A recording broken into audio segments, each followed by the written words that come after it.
Captain Abigail Harper. The voice on the phone was trembling. I was standing in my kitchen at 11:43 on a humid South Carolina night, still half unpacking from my honeymoon, when the man on the other end lowered his voice and said words that froze the blood in my veins.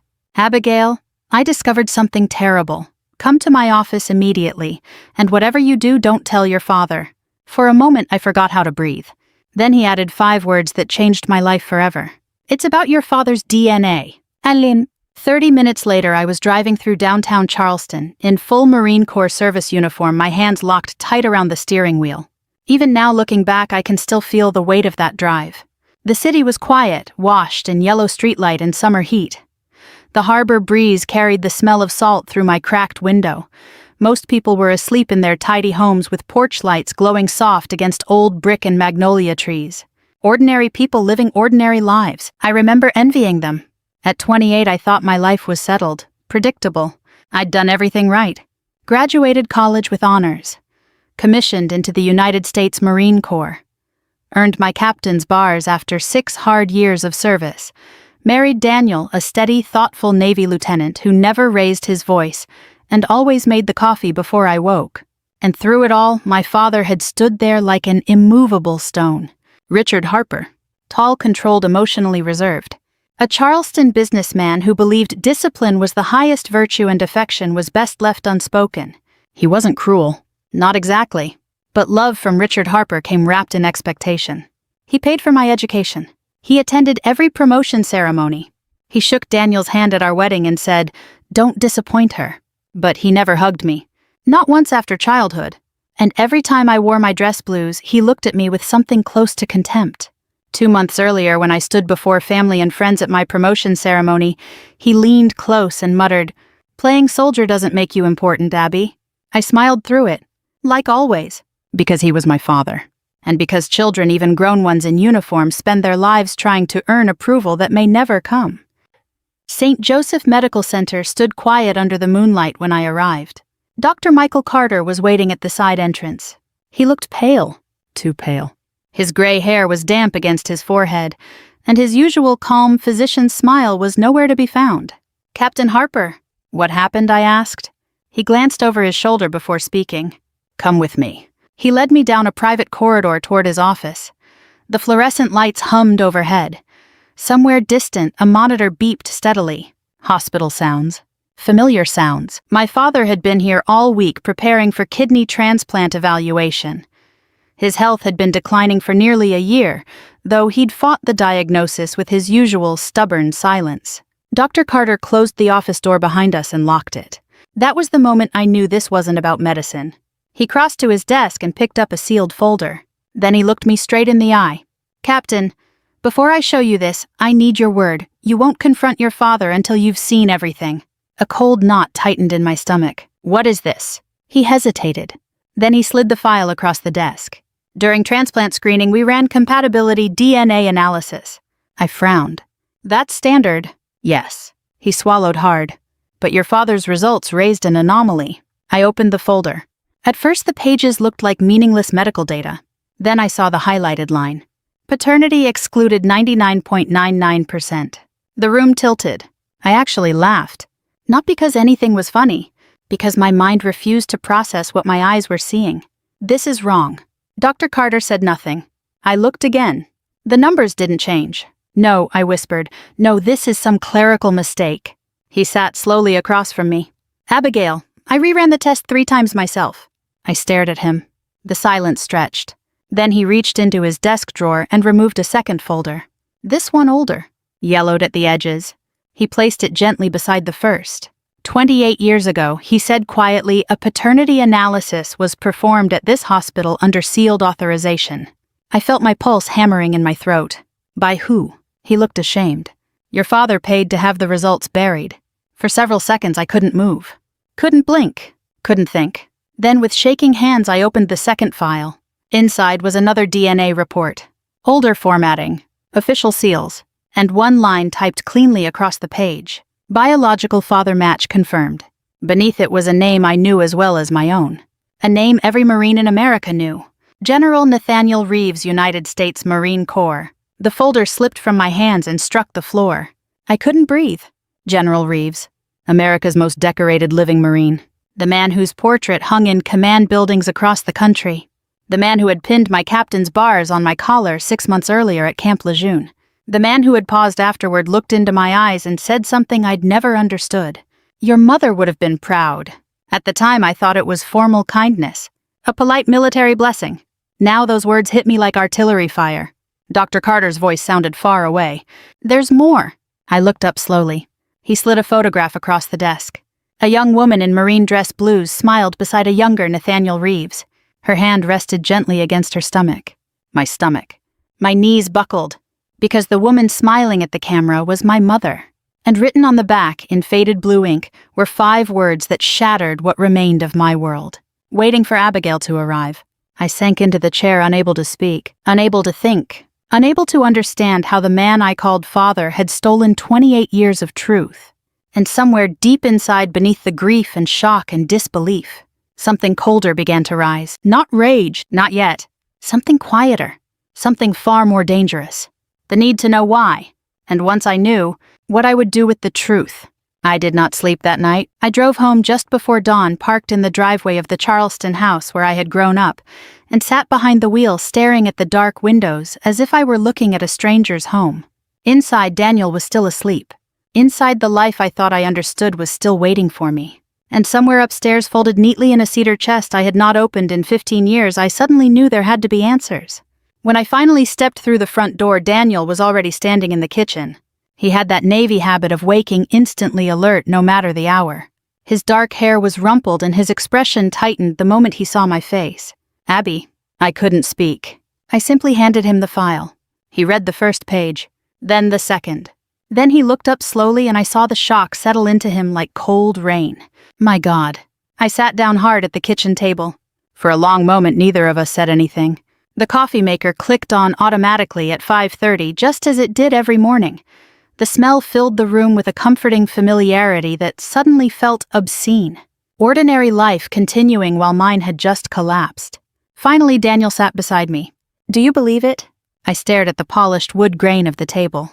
I don't know what to believe. He reached for my hand. I let him take it, though my fingers felt numb. What are you going to do? I thought of Richard.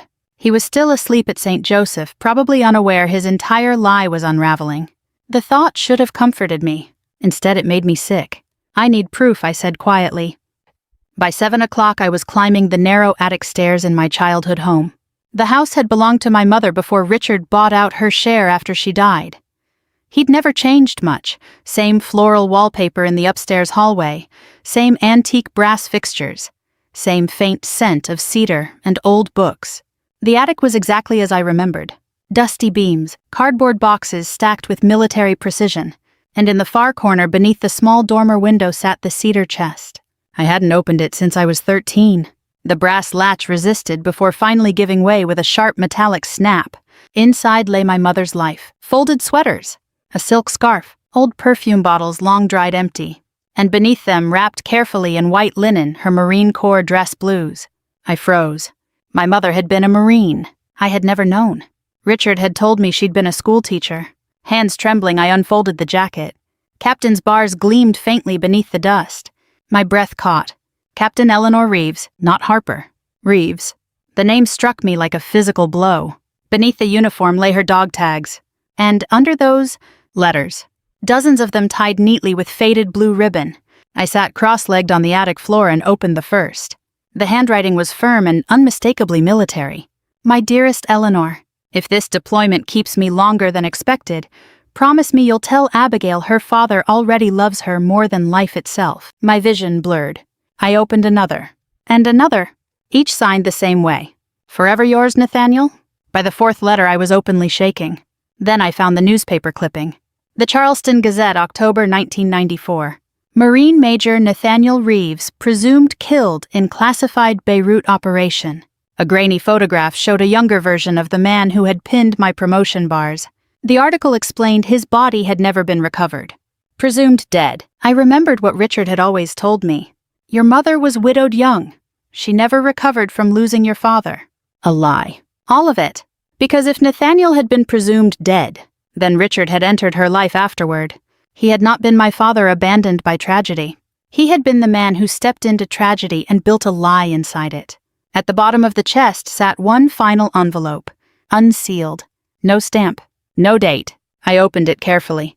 The handwriting was my mother's.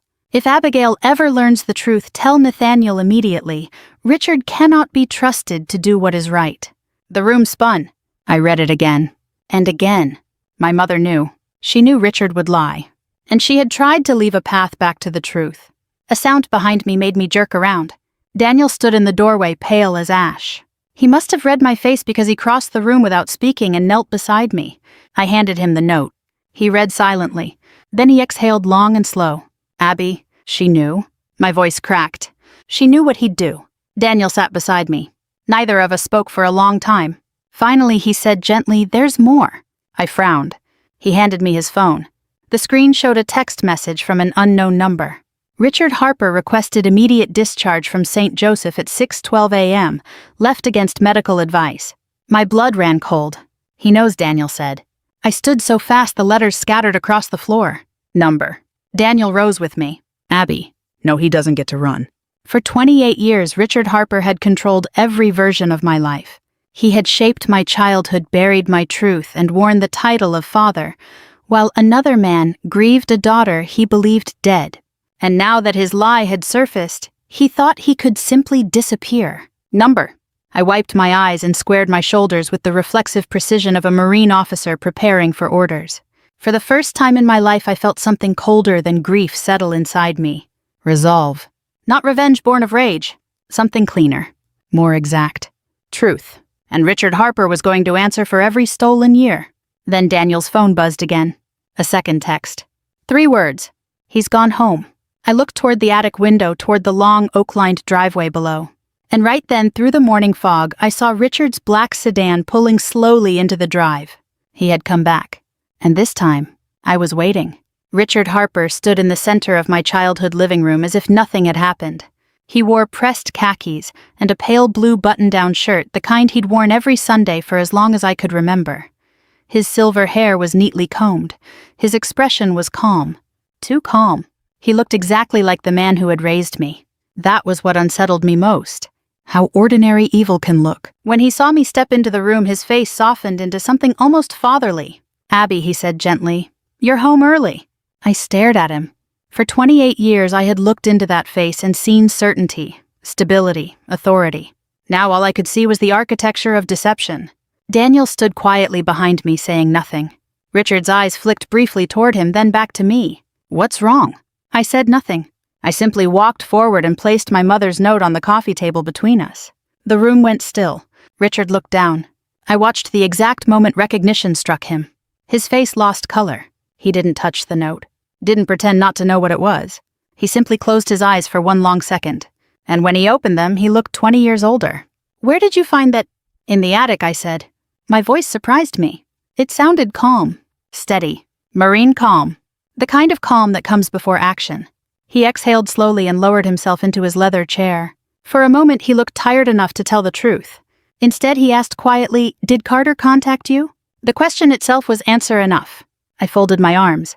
"Yes." Richard gave a bitter little laugh. I should have known Michael would lose his nerve eventually. The casualness of it made something twist inside me. "You paid him to hide my paternity test." His jaw tightened. "Yes." The single word hit harder than denial would have. No excuses. No shock. No performance, just fact. Daniel shifted behind me, but I held up a hand.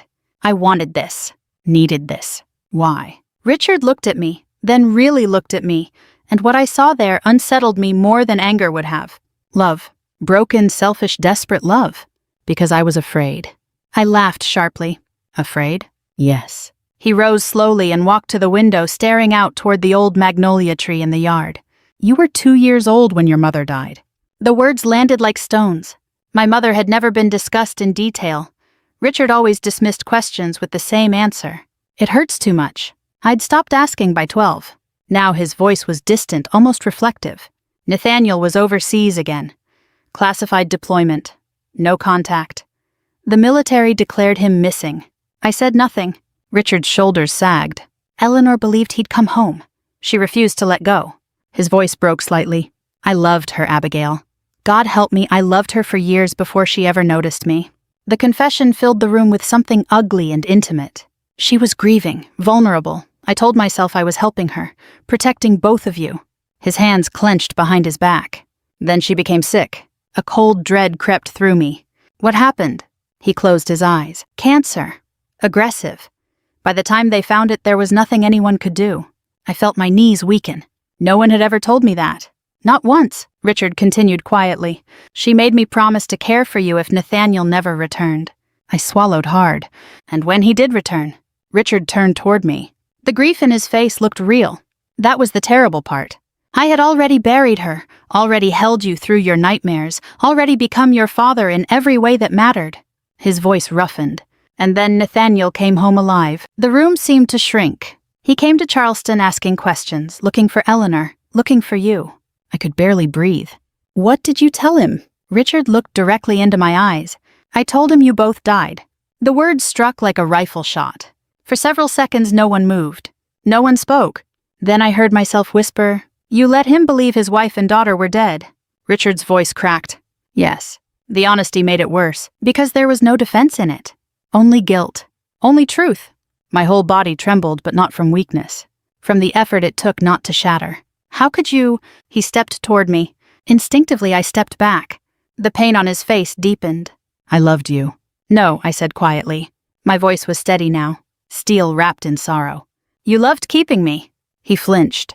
And in that moment, I knew I was right. Silence stretched between us. Finally, I asked the question that mattered most. Does he know? Richard looked confused. Nathaniel. His face tightened. Number. A lie. I saw it instantly. Marine training teaches you to read hesitation the way civilians read weather. His pupils narrowed. His breath caught. His shoulders locked. He was lying. I turned to Daniel. Get my car keys. Richard's composure broke. Abigail, don't. I met his eyes. Where is he? Please, where is he? He looked suddenly afraid. Then he whispered Paris Island. My heart stopped. He's there now. Richard nodded. He requested private leave this morning after Carter called him. Of course, someone had told him. For 28 years, General Nathaniel Reeves had believed his daughter was dead. And right now he knew otherwise. I turned for the door. Richard moved fast for a man his age, catching my arm. Abigail, listen to me. I looked down at his hand, then back at his face. The man who had raised me. The man who had lied to me every day of my life. For a brief, impossible second, I remembered being 6 years old with a skinned knee, him lifting me onto the kitchen counter while he bandaged it with careful hands. That memory hurt more than any lie, because part of him had loved me, and part of me had loved him back. Quietly, I removed his hand. Then I said the hardest words I had ever spoken. You don't get to stop this anymore. 2 hours later, I stood at Marine Corps Recruit Depot, Paris Island. And through the window of the commandant's private office, I saw him, General Nathaniel Reeves, standing in full dress blues, waiting for me. I had met generals before. In the Marine Corps, rank carries its own gravity. The room shifts when a general officer enters. Conversations sharpen, shoulders straighten. Time itself seems to move differently. But nothing prepared me for standing face to face with General Nathaniel Reeves and seeing my own eyes looking back at me. His office at Paris Island was spare and immaculate, exactly what I would have expected from a man whose reputation had become legend in the Corps.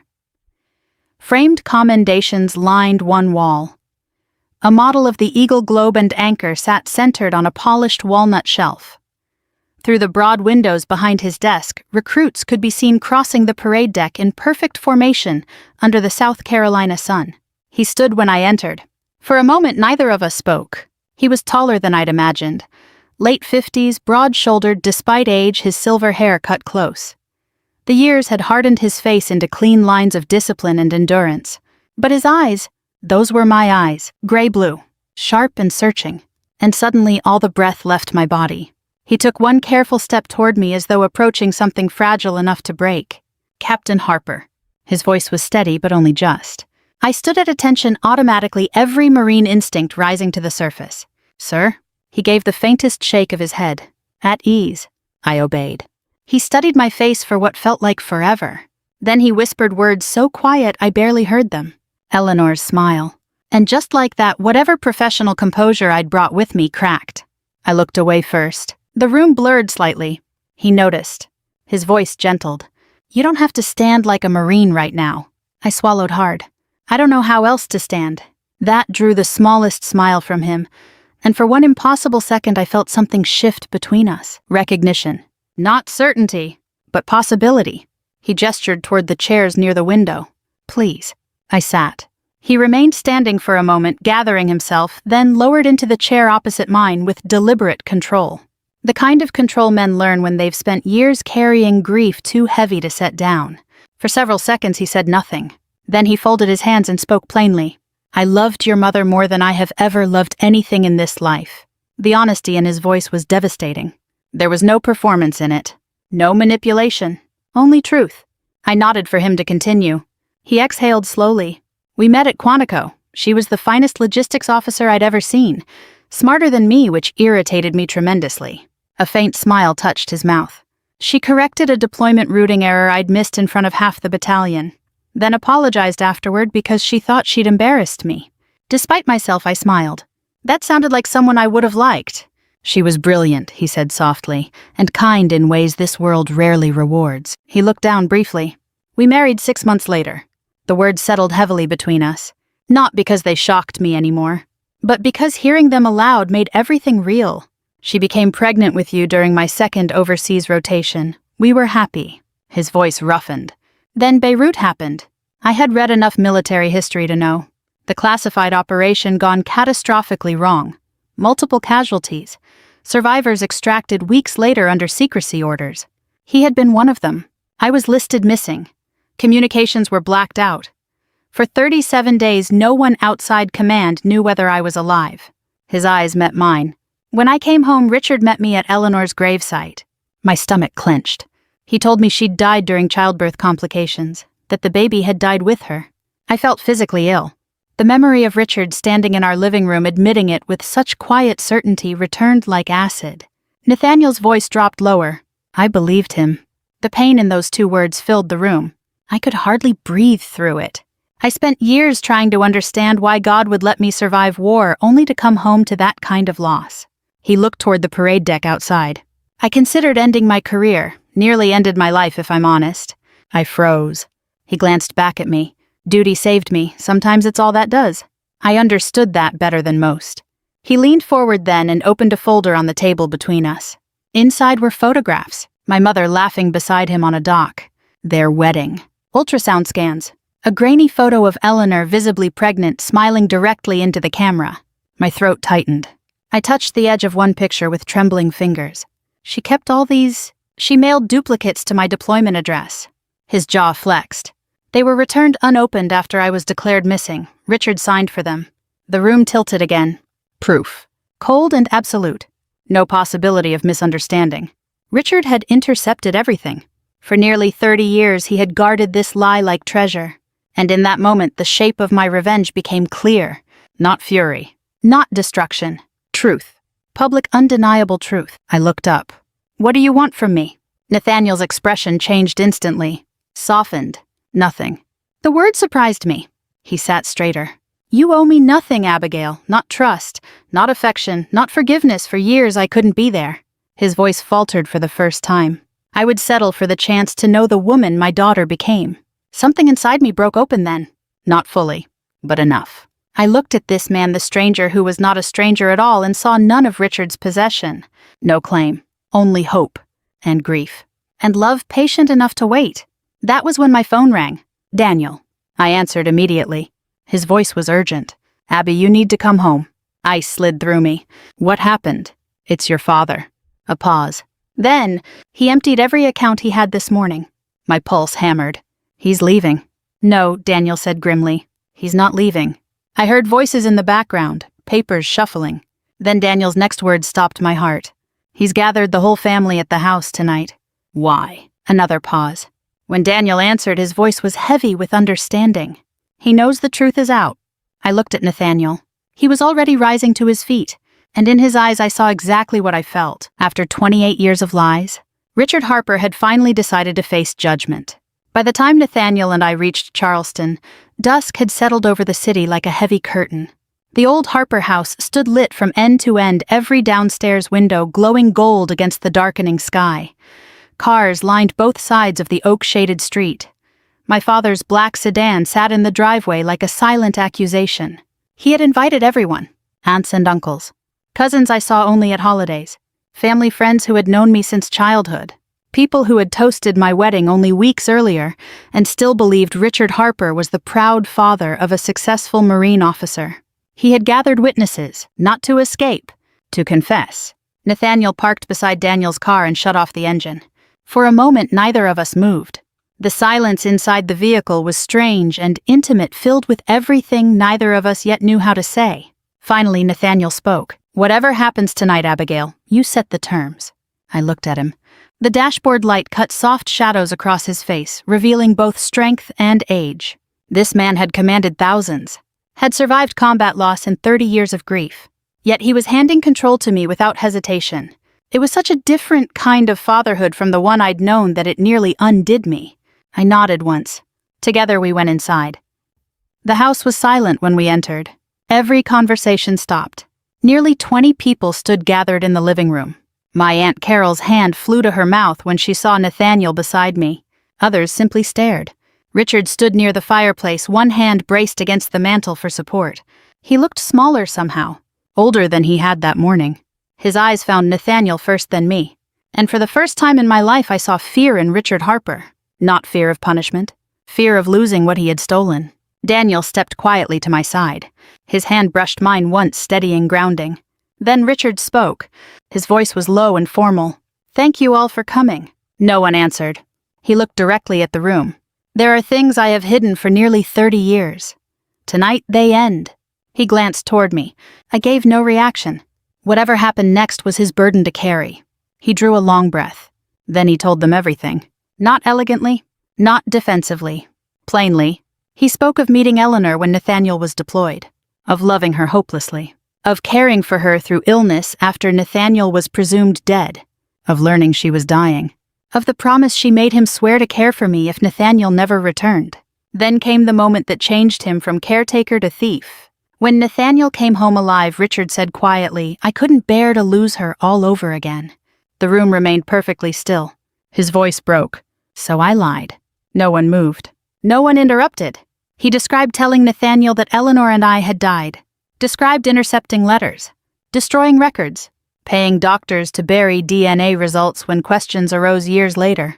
Each word stripped him bare, and somehow hearing it all aloud hurt less than I expected. Because truth has a strange mercy. Once spoken, it stops poisoning the dark. When he finished, silence filled the room like prayer. Then Aunt Carol whispered what everyone was thinking. "How could you do something so monstrous?" Richard didn't answer. He simply lowered his head. Then, unexpectedly, he turned toward Nathaniel. The two men faced each other across 30 years of ruin. Richard's voice shook. "I stole your life." Nathaniel said nothing. Richard swallowed hard. "I told myself I loved her, loved Abigail, that keeping them was mercy." He looked at me then, and I saw no manipulation left in him. Only sorrow. But love built on theft isn't love at all. Tears burned my eyes. He had finally understood. Too late. But truly. Before anyone could speak, Richard staggered. His hand flew to his side. His face went gray. Then he collapsed. The ambulance arrived within minutes. Years of military crisis training took over. I dropped beside him, checking airway and pulse, while Daniel called commands to arriving paramedics. Richard's skin was cold and clammy, his breathing shallow. Dr. Carter met us at St. Joseph's emergency entrance. One look at Richard's labs and his face darkened. His kidneys are crashing, faster than expected. They rushed him upstairs. The family remained in stunned clusters throughout the waiting area. No one knew what to say. I sat beside Daniel in numb silence. Across from us, Nathaniel stood at the window looking out over Charleston Harbor, still straight-backed, still composed. But I could see his hands trembling faintly behind him. Dr. Carter returned an hour later. His expression was grave. "There's only one immediate donor match." The room seemed to hold its breath. Carter looked directly at Nathaniel. "General Reeves." The silence that followed felt endless. I stared at him. "Surely not. Not after everything. Not after 30 years stolen." Nathaniel absorbed the news without visible reaction. Then he asked the only question that mattered. "Will it save him?" Dr. Carter nodded. "With very strong odds." Nathaniel looked toward Richard's room. When he spoke, his voice was calm. "Prepare the operating room." I rose so quickly my chair scraped harshly against the floor. What? He turned to me. There was no anger in his face. No triumph. Only something deeper. Peace. You don't owe him this, I said. No, he agreed. I don't. Then why? For a moment his expression softened into something almost fatherly. Because it was fatherly. Because if I let bitterness decide this night, he said quietly, then Richard steals one more thing from both of us. My throat tightened.